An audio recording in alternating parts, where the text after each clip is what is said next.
Hello everyone, आप लोगों को PYQ हम पीछे 28-29 सालों के करवा देंगे जो UPSC में आए हुए हैं। तो टॉपिक वाइज करवाएंगे, जिसमें आज मैं स्टार्ट करने जा रहे हैं प्राचीन भारत, जिसमें हमारा पहला क्वेश्चन है। एक मिनट, ये रहा। हाँ,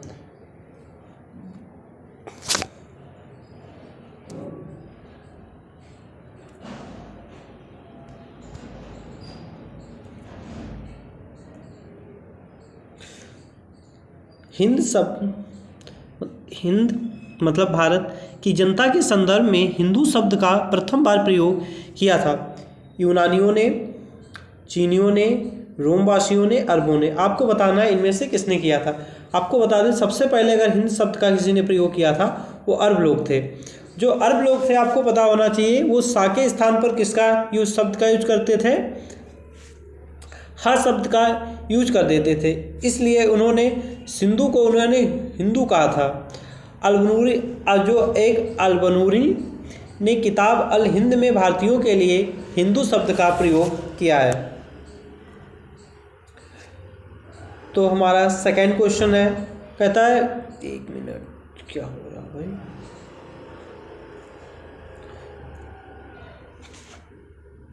निम्नलिखित में से कौन सी वह ब्रह्मवादिनी थी जिसने कुछ वेद मंत्रों की रचना की थी। आपको पता होना चाहिए, लोपामुद्रा, गार्गी, लीलावती, सावित्री। तो आपको पता होना चाहिए किसने किया था, वो था लोपामुद्रा। ठीक है।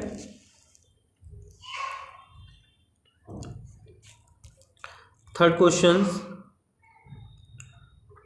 देखो, इसमें पहले से ही हमने मिलान कर रखा है। कह रहा सूची योग को सूची दो से क्या करना है, आपको सुमेलित करना है, दैट मीन्स मिलाना है। जो विक्रम सावंत थे वो 400 क्षमा चाहेंगे 58 ईसा पूर्व। जो संघ संवत्सर थे वो कितने थे, 78 ईसा पूर्व। गुप्त संवत्सर थे 320 ईसा पूर्व। काली में 3102 ईसा पूर्व। ठीक है। आइए देखते हैं फोर्थ क्वेश्चन। कहता है, गुप्त काल में लिखित संस्कृत नाटकों में स्त्री और शूद्र बोलते हैं। संस्कृत, प्राकृत, पाली, शौरसैनी। बताइए कौन सी भाषा होनी चाहिए, वो है प्राकृत। ठीक है। गुप्तकालीन नाटकों में क्या था, सामाजिक स्तर के लोग शूद्र तथा स्त्रियां थी वो प्राकृत, तथा उच्च स्तर के लोग थे वो संस्कृत बोला करते थे।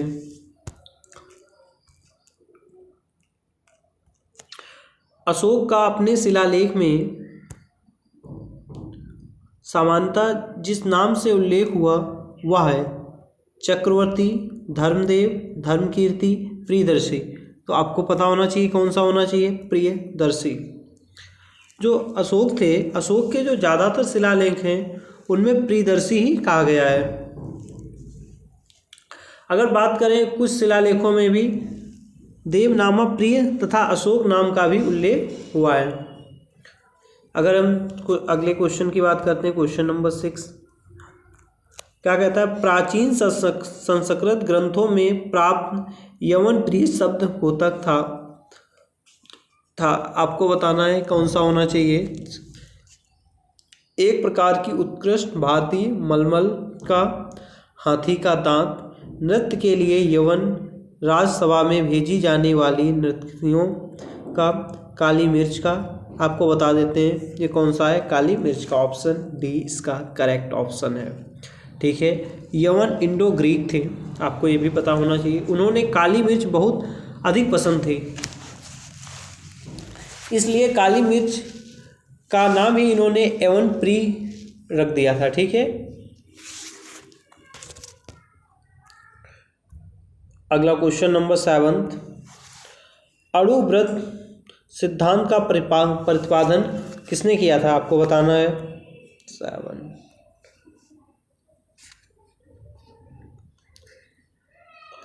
महायान बौद्ध संप्रदाय ने, हीनयान बौद्ध संप्रदाय ने, जैन धर्म ने, लोकायत शाखा ने। इसका आंसर है सी, जैन धर्म ने। ठीक है, आपको बता दें जैन धर्म में 5 महाव्रत हैं। कौन सा है? अहिंसा, सत्य, असत्य, अपरिहार, ब्रह्मचर्य के पालन का विधान है। जैन भिक्षु इसे कठोरता से पालन करते हैं इसका। और गृहस्थ जीवन व्यतीत करने वाले जैनियों के लिए भी ये 5 नियम अनिवार्य हैं, किंतु उनकी कठोरता में कमी कर दी गई, इसलिए इसे अणु व्रत कहा गया था। ठीक है, एवरीडे आपको 10 क्वेश्चंस कराएंगे।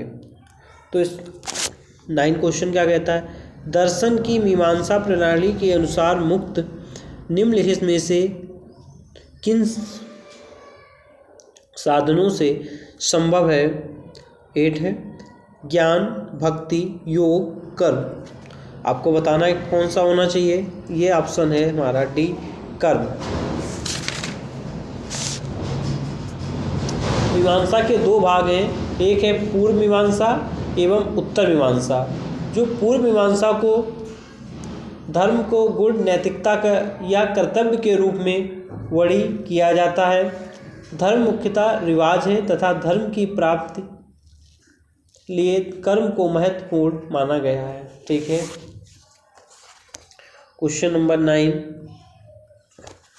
चोल काल के दौरान नटराज की कांस्य प्रतिमा देवता को निरपवाद रूप से निम्नलिखित के साथ दिखती है। 8 हाथ, 6 हाथ,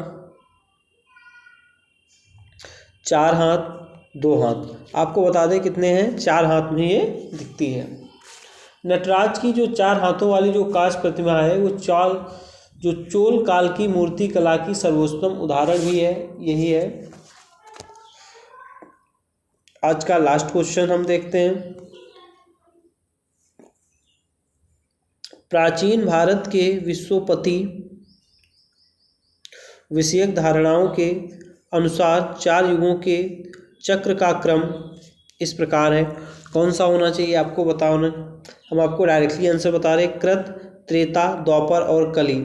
इसका ऑप्शन है सी, ऑप्शन करेक्ट ऑप्शन है। ठीक है।